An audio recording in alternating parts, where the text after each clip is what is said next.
Hello everybody and welcome to another video. Merry Christmas. Hope everyone had a good little holiday there. It's the 28th of December right now. For me, I'm sort of saying screw it to New Year's. We're back to normal for me now.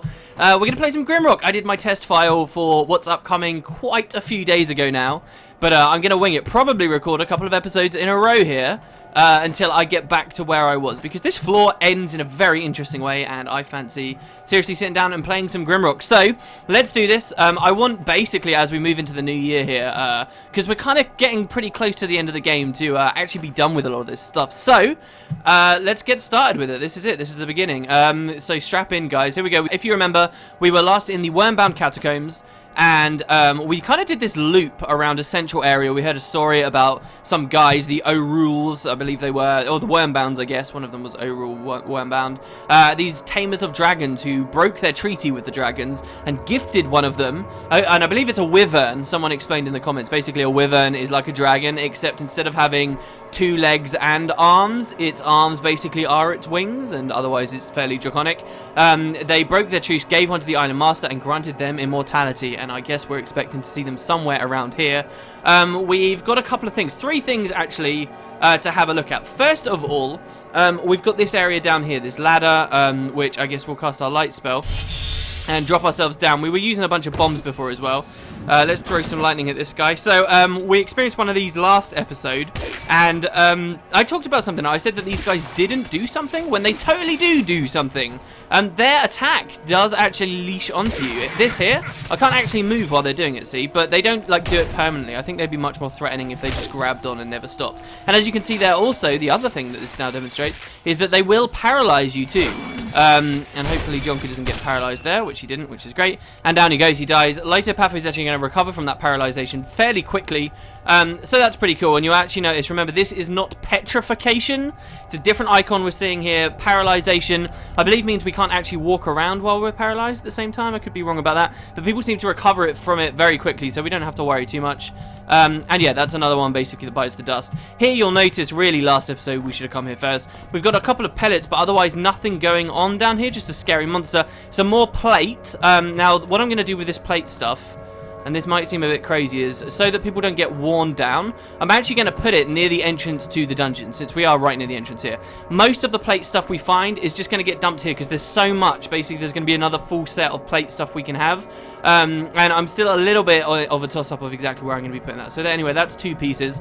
That's the door, which is the main puzzle we're going to be dealing with in a second. Let's head back down.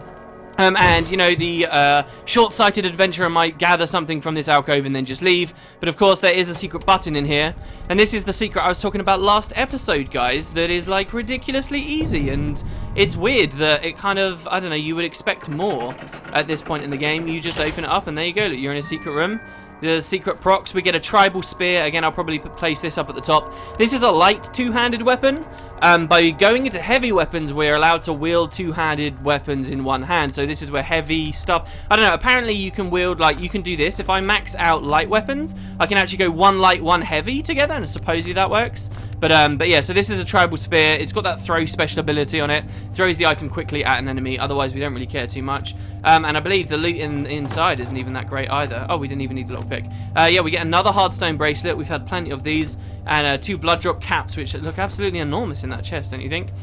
So we'll place that here. You'll actually notice we've suddenly getting a lot of these. Some of the most comments I've been getting lately are people saying, hey, I played the game with an alchemist, and goddamn, I had tons more ingredients than you do. And yeah, I guess that was true for a while, but I'm starting to get an awful lot too. People are talking about their alchemists getting weighed down for having so many. I guess it totally depends on the pace you play the game. Like, if I were to replay the game, but with an alchemist, yes, they're constantly generating ingredients, but because I already know the puzzles and stuff, maybe I play a bit quicker and it feels slightly more balanced. So maybe this is why Alchemist is a little OP, because the playtesters of the game were that little bit more familiar with it. So the numbers they came to, the rate of growth of ingredients, ended up too high, if that makes sense. Anyway, yeah, so we have that small room, which is a secret.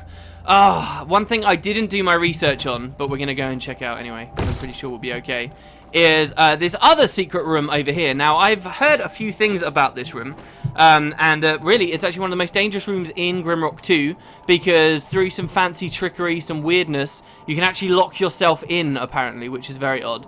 But so basically, you'll notice over there, you've got all the pressure pads, and some of them are actually weighed down by items. 2 of them, in fact. Can you see that? There's one there, and then there's one weighed down there as well, I believe. The other one's there. Oh, and that one seems to be weighed down also.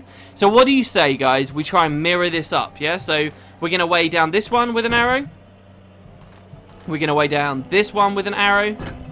And this final one over here, we're also going to weigh down with an arrow. And if I'm lucky, please, God, am I lucky? Here we go. That will open the door, and we can come through, which is awesome, right? So now we can actually reclaim what was on the other side, and we're going to get some insane loot here. This is like one of those moments where you're like, oh, I finally got something. So here, look, we get some more plate. So this is the full plate helmet. There's some bombs here as well. These are frost bombs, which I guess we kind of want. Oh, we got 11 of them. That's crazy. And here... Oh my god, I have to play a sound effect there. Here we find a weapon on the floor. A weapon we've been looking for so long. Look at this, it's the crossbow. Oh my god, there it is, guys. Check it out. So, how is this a damage boost for us? The crossbow. We've been collecting bolts for quarrels, for a long time. Okay, now it's going to use totally different ammunition. You'll notice, I can't remember, in Grimrock 1, did different weapons have different damage ratings on them? They did, didn't they? Because they could also be enchanted and you could change the damage in those ways too. This actually isn't any different here, right? But it basically just means you're going to need some different ammo. So there you go. And then here we've got a difference of 11 to 33 plus dex compared to 8 to 24 plus dex. But this has no special ability, and unfortunately it has got a slightly longer cooldown. It weighs a little bit less though, and I guess the flat damage boost is significant enough for it to be a DPS increase. Otherwise that's just going to be really sad, right? But there you go. We will be using the crossbow. We're at a full range of 28 to 79 as opposed to 21 to 61. Considering how little I've been using volley lately, I guess I'm not too concerned. It's a shame that the crossbow doesn't have any flavor text with it, but who knows what else is in store for us. I will keep the broadhead arrow and the crookhorn bow with us for now. But there you go, geez. So, you know, it's a really worthwhile thing to go for in the cache, right, all that time ago if you choose that. So there you go. We've now lifted the weight off of these platforms. Let's move on out, right? But the door is shut. So the way that the puzzle works is it has to be symmetrical. What is weighed down on one side must be weighed down on this side. So our simplest route for getting out now is, of course, to drop 3 more arrows, which I don't mind doing, okay? 1, 2. I guess the other cool thing about an alchemist is you've always got items for these miscellaneous things. And 3, and then it will open up. And through some weirdness, maybe you can sort of contort this so that you get everything out. And yeah, I've heard that there's some mysterious or weird means by which you can place stuff down and you will lock yourself forever in that room. And it's basically, okay, this is game over. You've been totally screwed over. It's kind of the kind of thing I'd expect them to patch in some kind of a fix in a patch note of some kind. So anyway, that's 2 things. If you remember, though, if we continue along, there was a final thing I showed you last episode, too. Also, by the way, this was the save crystal above us here, which I always thought was really cool. And actually, I thought it was going to be our first experience of the save crystal for a little while. The other thing is this room up there in that teleporter you guys just saw flash past us. And this is a very cool secret. Jonker's about to get decked out with some cool stuff here, too. I just turned my microphone down as well, by the way, guys. It was peaking like mad, so if it sounded a bit crappy for the first 9 minutes, then there you go, I fixed it. We're going to come through here, okay? In this room, we see, first of all, there's a gate over there, and actually, if you look very carefully, you'll see a keyhole on the right-hand wall there. Then we've got a bunch of trapdoors. I always want to call these pressure pads. Trapdoors that seem to just drop down somewhere. Now, right away, we got kind of lucky. One of them is open, and it gave us this gear key here. Well, that's very cool. Let's climb down. That complicates my description of how this puzzle works, I guess, a little. Usually when you first go in there, you do not see the gear key there straight away available. And on the lower floor, we just get a bunch more crypts, areas where the dead have been interred. There are no secret buttons or anything like that. It just takes us into this circular room below, which, by the way, is our first experience of the next floor. I won't give you the name of the next floor until we officially enter it. I think it'll be a little bit more fun that way. And we come back through, and we're back up here in the Wormbound Catacombs. So, what's the deal, I hear you asking? Well, now this has moved, see? Before it was there. Now it's here. Now, if we press R to rest, you'll see, as the clock moves, so does the trap door. And so, what this puzzle is actually doing, this room is a clock. And what you can do, if we have a look at the timepiece here, it is 2 hours before noon. You can imagine that this here is noon. So, in 2 hours, we'll actually have access to that gate. So we want to wait just a very little period of time. So there's one there. People are starting to starve. We'll fix that in a second.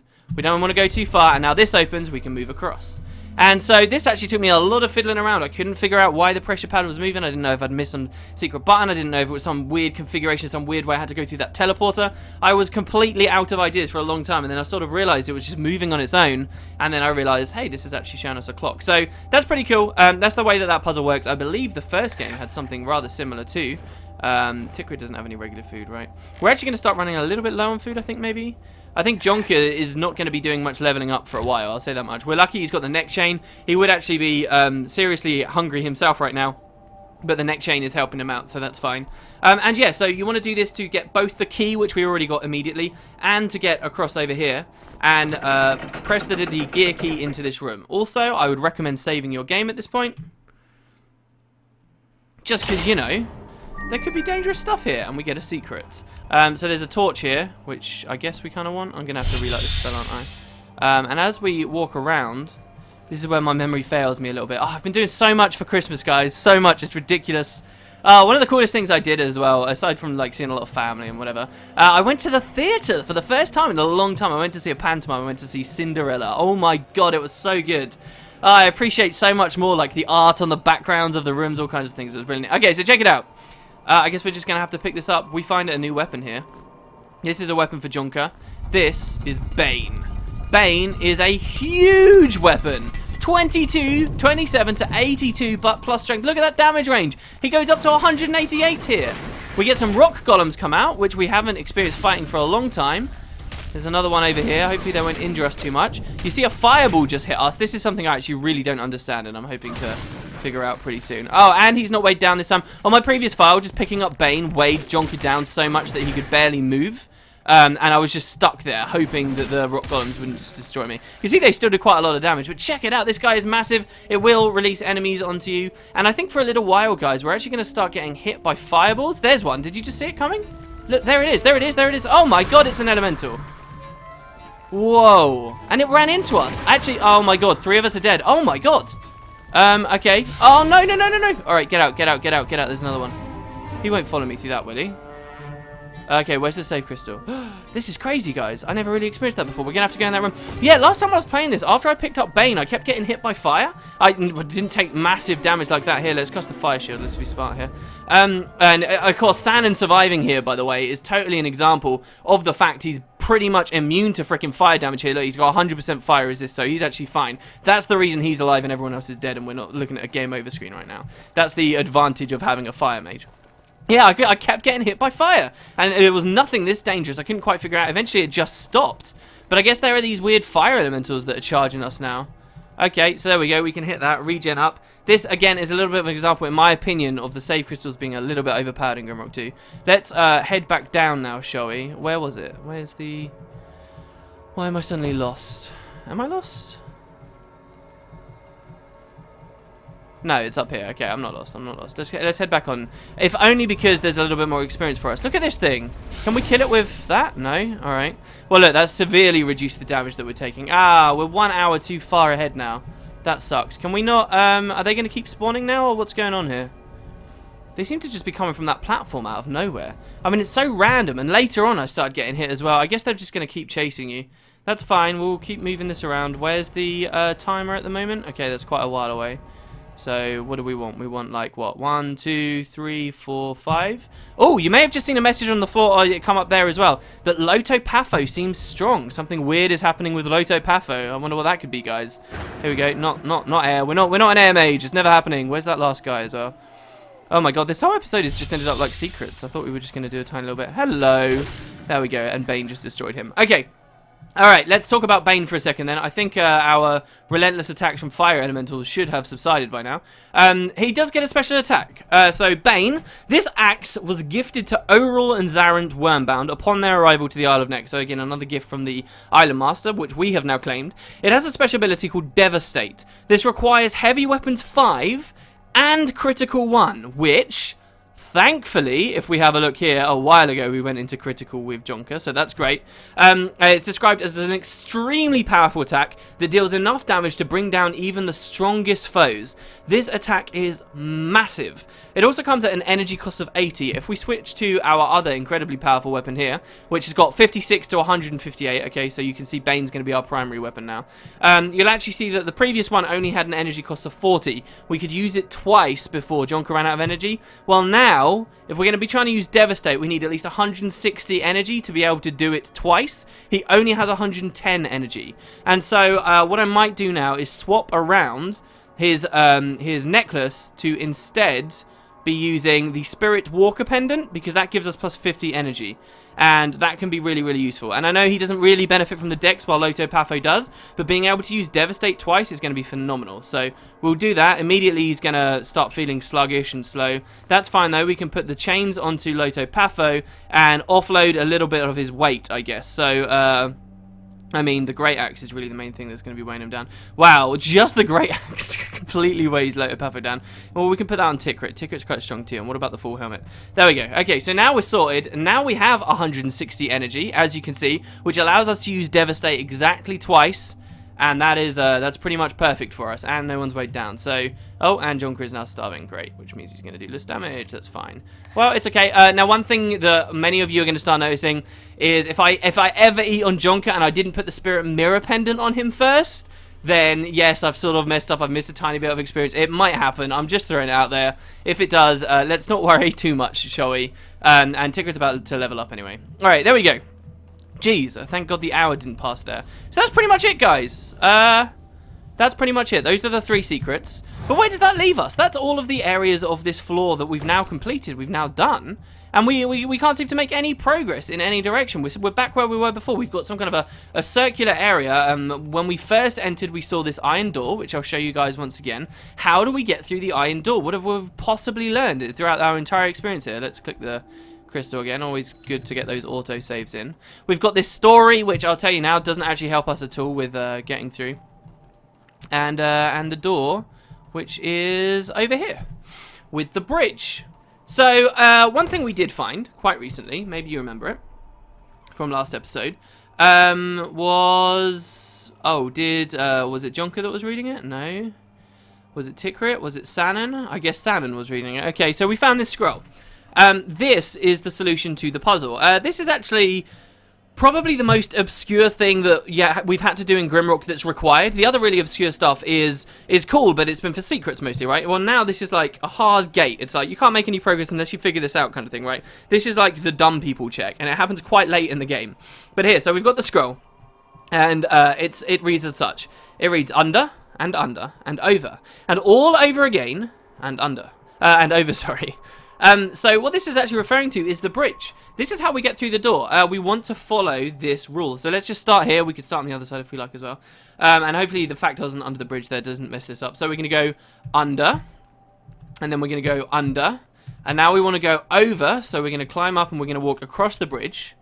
And now it says, and all over again. So does that mean go back over? Or what? Well, it actually says all over again. So what we're actually going to do is drop down now. And we're going to go under, and we're going to go under, and then we're going to go over. And now that's the and all over again done. And now we're going to go over one final time. And voila, as you can see, the door is now open. And that is the way we get deeper into the Wormbound Catacombs. Could have done that. Let's remember, the friggin' staircase is right there, guys. Could have done that straight away. But yeah, so we needed that scroll. That was the solution to that puzzle. I want to throw a frost bomb at someone at some point. And now we get a little bit deeper in. We're in the next, like, leg. Hello over there, I see you. Let's freeze him. Oh my god, he was resistant to the freeze. Ah, it's nice to see Tikrit hitting decent damage here. Yes, the paralyzation is kind of scary, but it's fine. Shall we use Devastate? Oh, no, he's dead anyway. Okay, fine. 74 damage onto the pots there. We're now into, like, the next little area. This is a kind of a very linear dungeon. Here we got another door with another scary-looking thing here. And a skull key, so that's going to be our immediate thing that we're looking for. In here, you're going to see, like, there's some pots over there. This is where the arrows would have been quite nice. We could have used volley and sort of gone over there. But there's some pots. It'll actually be a while before we get over into that alcove. And in addition, the alcove, we can see that guy just came from. Wow, I thought our 2 missiles collided. Here we go. Let's use Devastate, shall we? Boom. I didn't see how much damage that was. I think it was around 420 damage. Was that what I just saw? Pretty much, I'm not saying it will one-shot everything. Obviously, there's high variance anyway, whether it crits, whether it misses, indeed. You know, but we are talking thousands of damage now. We really are. We're up in the thousands. Anytime the Devastate is used, I've seen some enormous numbers. And I hope to not spoil those incredible moments when they actually arrive. But yeah, we've got an alcove over there. And then if we have a look over on this direction, you can see there's another one. Well, there's also stuff down here, so let's have a bit of a drop. And we get a nice little message here that says, with icicles from beneath, I strike at thee.